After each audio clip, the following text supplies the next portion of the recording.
Outdoorsy girl here, Clackamas River, Oregon. Found my next project. Threats of closure from the Forest Service because of bad campers.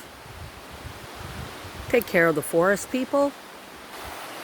This camp spot has some great fish habitat. Nice brook running right straight behind the whole camp spot. It was such a beautiful spot, I had to clean it up. Make it presentable for other users. And my beautiful hoard.